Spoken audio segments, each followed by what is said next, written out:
everyone, I am MrGamingGuitarist, and the Xbox E3 2016 conference just ended, and I really don't know how to think about this because it was much better than EA, but I would say as far as this was about on par as Bethesda's conference, because I don't know, like what they showed, like the new products, the new hardware they talked about that they bookended this conference with at the beginning and the end was kind of confusing. But anyway, I already have a list of the things they talked about, so let's go through them like I always do with the rest of my E3 conference reviews. So, they announced the Xbox One S, or the Xbox One Slim, and it's going to be $299, which, in theory, you would think is a pretty good deal, right? But next they said Xbox Play Anywhere, which is pretty much like their whole cross-play initiative, where when you buy a game for the Xbox One, you get the Windows 10 version and vice versa. And it's also, you can, and I believe that this is also cross-save. So when you take a save file and then you stop playing it on your PC, you can start playing it back on your. That's exactly what they said. So yeah, that has been. So confirmed. it's kind of similar to what they were doing with the PS3 and Vita, and what they're trying to continue with the PS4 and Vita, but no one cares because the Vita's dead. Anyways, so next they showed off a Gears of War 4 demo, and I thought that looked really impressive. They showed really cool, a lot of strong-ass wind, I like how they had to take the whole like cannonball mortar thing, and they had to adjust that for the wind direction, but apparently the bullets from the regular guns have no effect on the wind. Yeah, so, and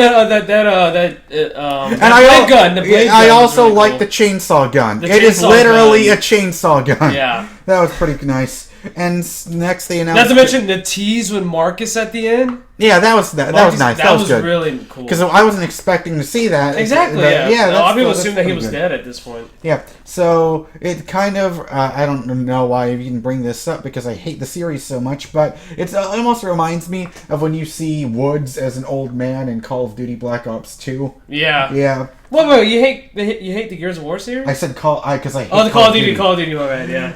Anyway, so next they said General Ram is going to be playable in Killer Instinct Season 3. The best way I can describe it is they're starting to treat Killer Instinct like their own PlayStation All-Stars, where they can get like third-party, or they add more and more characters.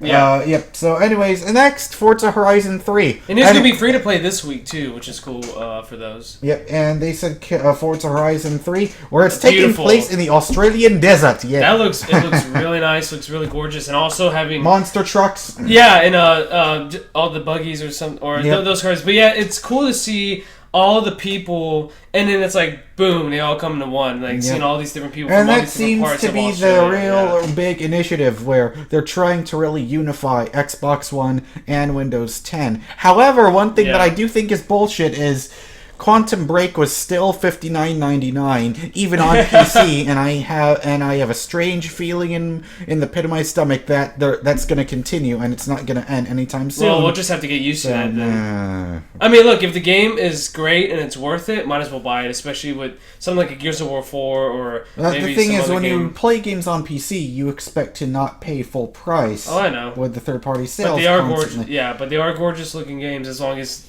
I mean, Gears of War 4, I have a lot of expectations for that. Same goes for Forza Horizon 3, which I really loved that presentation. Just the way that they incorporated. And next, they showed the game that's going to come out before Mighty Number 9. Mm-hmm. Not really, but that's just a running joke because KG Inafune doesn't know how to release one game at a time.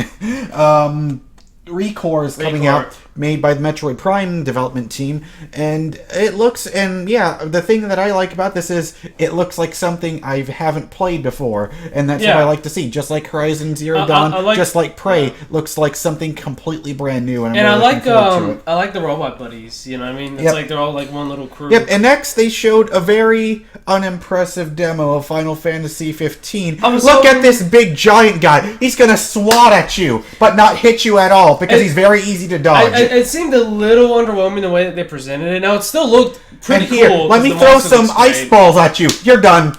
No, I'm still really excited for this game, but the demo itself was a little underwhelming. Speaking of unimpressive, The Division. We're gonna get some DLC for it. Whatever. Next, Battlefield 1. They showed the same fucking trailer, wasting our goddamn time. Well, no, the purpose of them showing Battlefield 1 is basically saying, hey, if you have EA access, you get to play it. Yeah, but why did they have to show the same trailer? They should have just said that and moved on. Well, it's just another way of getting people... It's a complete waste of time. The time they used to show that Battlefield 1 trailer again, they could have used that to show something new instead. But it didn't take up too much time. I mean, I personally it's still a waste of time. Now, for someone like me, I'm getting Battlefield 1, but on the PS4, so I do feel a little left out from all these exclusive things that are EA Access is on PC too now. So, but they're calling it Origin Access, but whatever. Yeah. So next they said there's going to be clubs.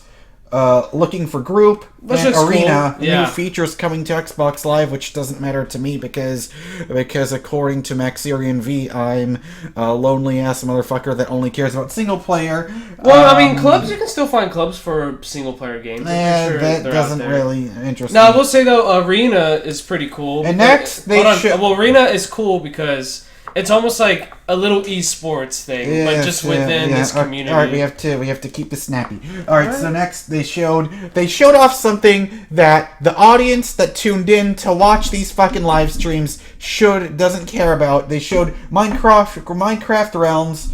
And then they showed John Carmack using the Samsung Gear VR to play Minecraft in VR. And don't get me wrong, it looks cool in VR, but they showed we don't really need to see much of that. add-ons and next stuff. Now, I will say though, the add-ons is cool because once again, we're starting to see more of these console mods being introduced, and it seems like it's kind of the big thing now. But that whole Minecraft Realms thing, it just seemed like a watered down version, and it seemed like they're trying to control Minecraft and get rid of that original version where people could do anything with it, and they're trying to say, this is the version we want you to play. And I'm worried for the Minecraft players out there that they're going to discontinue or take away that original version of Minecraft, and that's going to really limit the creativity of all the modders out there. Yeah, I didn't think about that, but I will say though, console mods is becoming a big thing this year. Yep. And it's cool that we're starting to see more of it. We can thank Bethesda for pushing that on. Yeah. So next up, Xbox Design Lab. You can make your own crazy-ass, wacky-ass colors. They look nice. I mean, I'd probably get like a blue-red one for Spider-Man or maybe Lakers colors. Hell, I will get yellow and black and gray for Batman.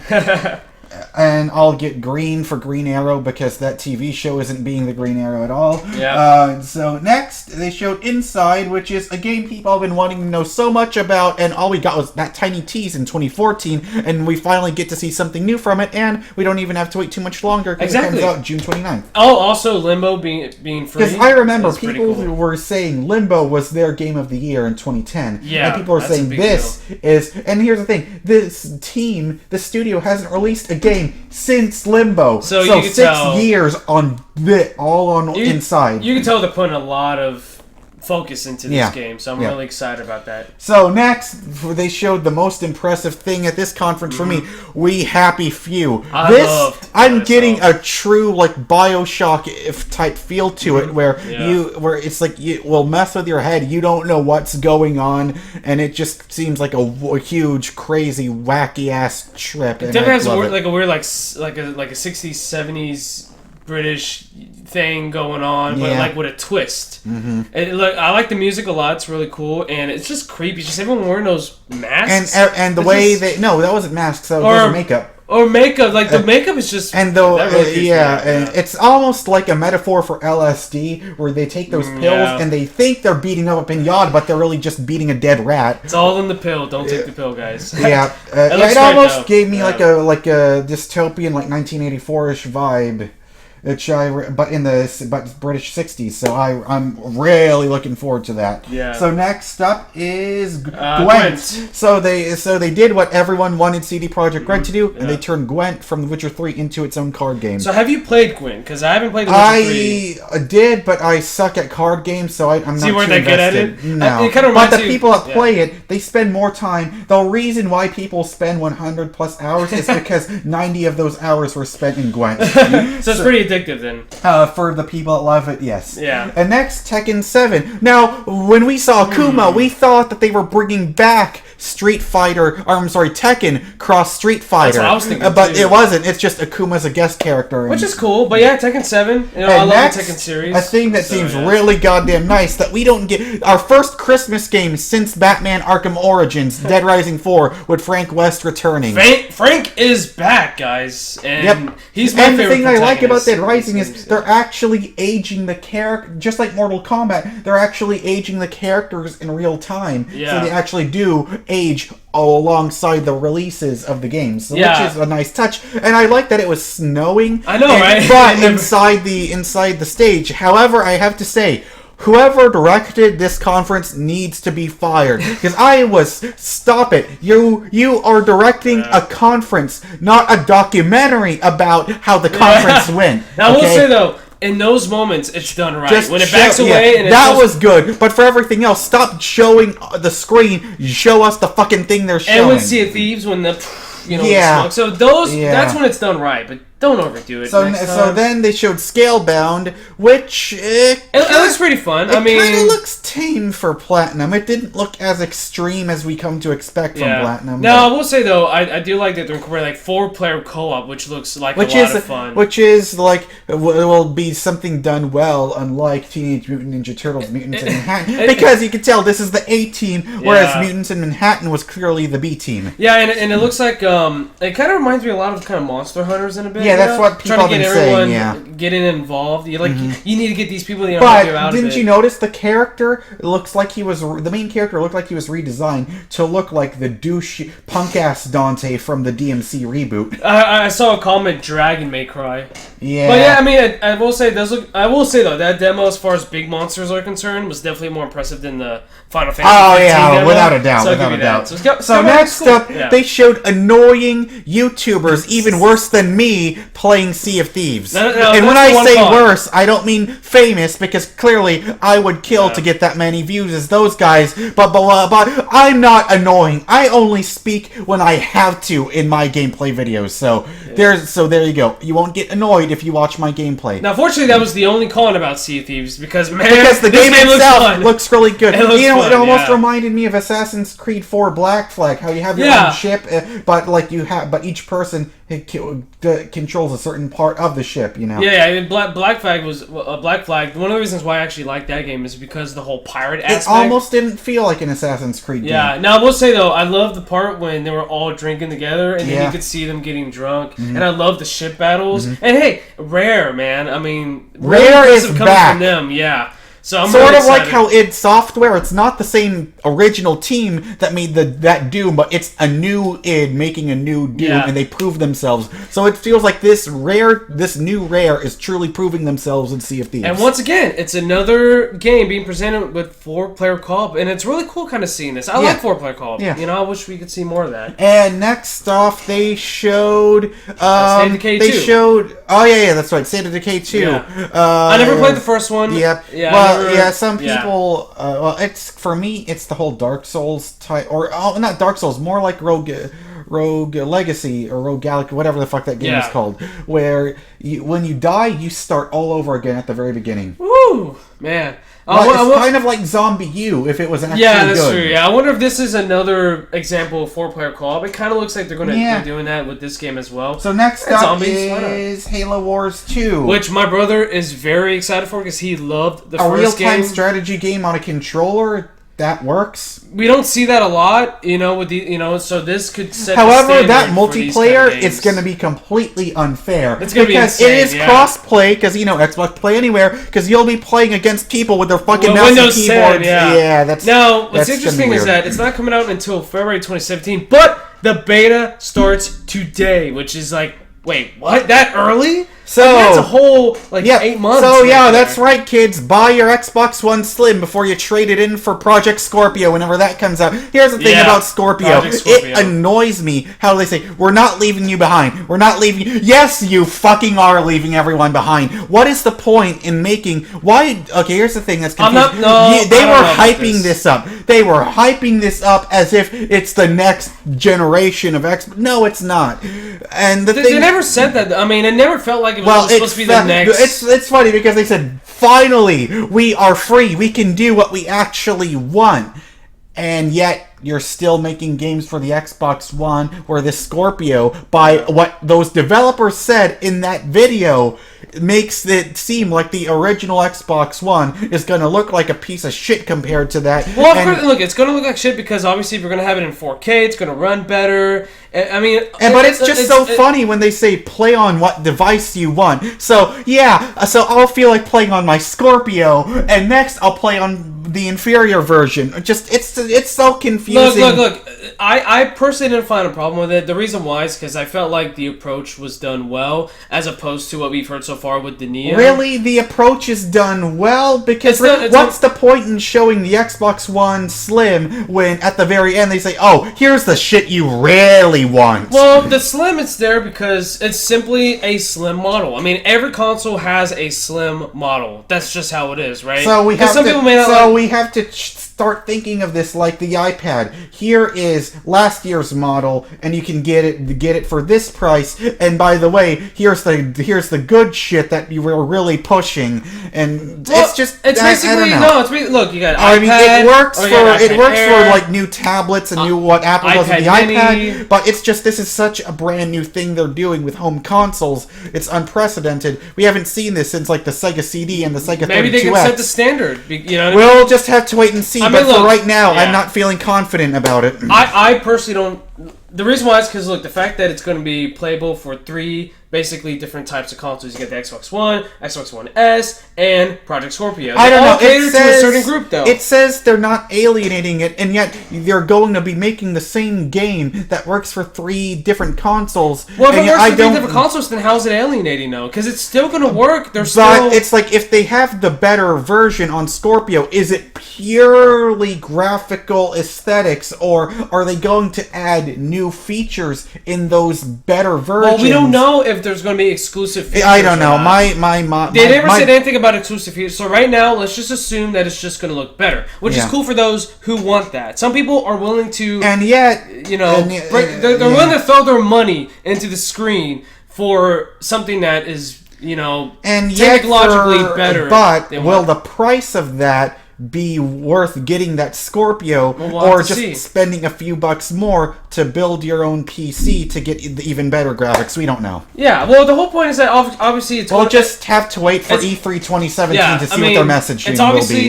It's obvious that it's for those who are willing to spend more for these kind of things, you know what I mean? And look, like I said, the Xbox One, it's still very much there. It's just that there just happens to be this other version. And look, it's going to be the same thing with the Neo. We just don't know if the Neo is going to give out exclusive features. Here's the thing, we don't know until they actually tell us what the fuck it's going to be. So this is all just paranoid speculation on my part. I will say though, it is nice that they gave out specs. Because if they hadn't given out specs, they probably would have got a lot of crap. Did they? Yes, they did. 6 teraflops. But they didn't say what the exact GPU is. I think they mentioned the GPU. I'm pretty sure they mentioned that. Like they said, this is an AMD something or an NVIDIA. Well, not that, but they said the other. They had numbers out, right? Yeah. Yeah, 320. But we still don't know what the exact model GPU is. Well, we know that, which is what the specs. I know.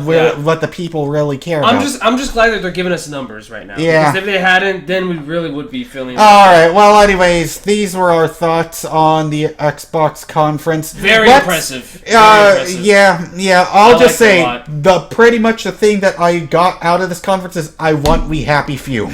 I mean, I'm curious to see if Sony is up to task. Based on their track record, it's pretty much if Sony doesn't make us cry and scream, "Take my money," it will be considered a disappointment based off of the dreams they've been able to make come true last year. What I loved about this conference from Microsoft is that they showed gameplay. At least now they are truly a video game company again, unlike they were in the Don Matrick era. Yeah, the fact that we didn't see shit as far as gameplay is concerned from EA, and we saw a little bit from Bethesda. All we saw is take a tour of our studio. Yeah, but the fact that we saw a shitload from Microsoft is very reassuring. And right now, obviously, they're number one for me. And if Sony doesn't show a lot of gameplay, I am going to be a little disappointed just because of Microsoft. Well, I mean... We'll see. Come on, you know they will. Well, look, I'm just saying, we'll see. I still have faith that Sony will still win. We have to look at the track. We have to look at the track record. So I'm not saying because obviously Sony's. Here's the thing: I have extremely high expectations for Sony because of how amazing their conferences were in the past few years, and yet, if I expect to be disappointed, then I will get an even greater reaction. Yeah. So whatever. Now, where does this rank for Microsoft in the past years? For me, this is one of the best. This is one of the best conferences they've had. It's very impressive. Yeah, but for me personally, they didn't show too many games that are like except for We Happy Few. So. I mean, but the thing that they were really going for was exclusives. They showed a lot of exclusives. That's what we want to see. Yeah. And I'm glad that Sony shows a lot of exclusives. Slowed down from third-party exclusives and instead are showing actual exclusives. I like that. I really like that. So I hope we get to see a lot of exclusives from Sony as well, and not just a bunch of third-party. Yep. So I'm glad that Microsoft is shifting their focus to mostly first- and second-party games. Definitely. Yep. So anyways, this is our thoughts. Oh, okay. So I would give this conference... I would give this a good... 8 or 7.5. I think 7.5 is a little low, don't you think? Because I really like for me, gameplay. I guess it's because I expect from what I've seen in the past to be foaming out the mouth, and I didn't get that. I personally like this one a little more than Bethesda's. All right, so what would you score this? Probably 8.5. Okay. Yeah. All right, so pretty much 8.5. So all right, we'll see you. Better than Bethesda's. I would say it ranks at the same for excitement levels. Yeah. All right. All right. So we will see you guys for next year's. I mean, for Ubisoft's conference. All right. Let's hope that Bond villain Yves Guillemot gives us something to actually be excited about instead of the same copy and paste Ubisoft game mechanic bullshit. All right. See you there. Bye.